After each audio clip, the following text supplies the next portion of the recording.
fleeing the scene.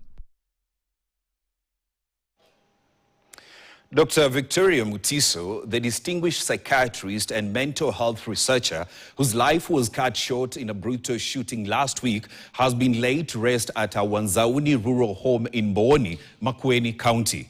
The family of the deceased, led by her husband, Professor David Ndetei, and their two children, Dr. Christine Wayua Musimi and David Ndetei Jr., paid emotional tributes to a woman they described as a devoted family woman. This story was prepared by Stephen Zioka and voiced by Hemin Gilda Mgeni. Shortly after noon, the body of slain Dr. Victoria Mutiso arrived at her home in Wanzauni area, Mboni, Makueni County, for her final journey. Hundreds of mourners, family, friends and colleagues gathered to bid final farewell to the respected psychiatrist and mental health researcher whose life was tragically cut short. In a deeply emotional tribute, Dr. Victoria's husband, Professor David Musimi Ndetei, and their two children describe her as the heartbeat of the family, a woman whose unwavering love, strength and selfless devotion held them together. They described her as their guiding light and an unshakable pillar whose absence has left an immeasurable void in their lives. Yes, we are hurting very much, but I have forgiven those who hurt my family beyond human comprehension. It just reminds me that the devil is active in life and he can use other people to do his will. But I want to leave that to that point.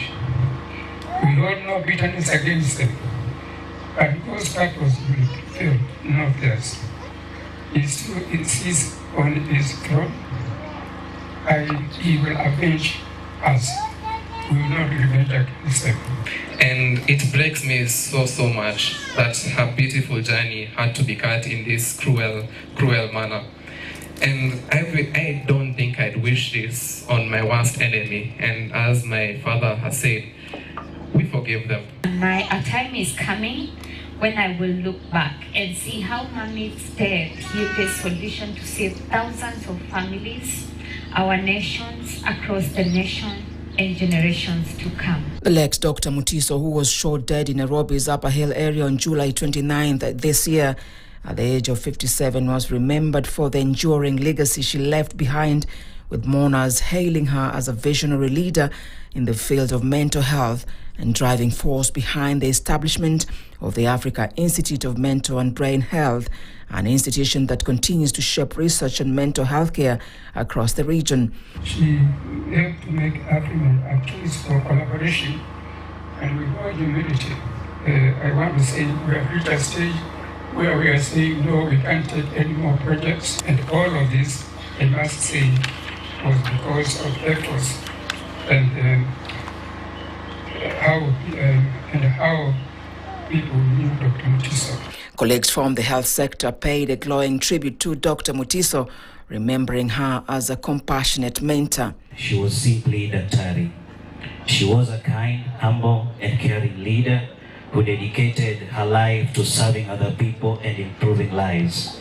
Daktari devoted her life to advancing mental health research and ensuring that the most vulnerable members of the society were not forgotten.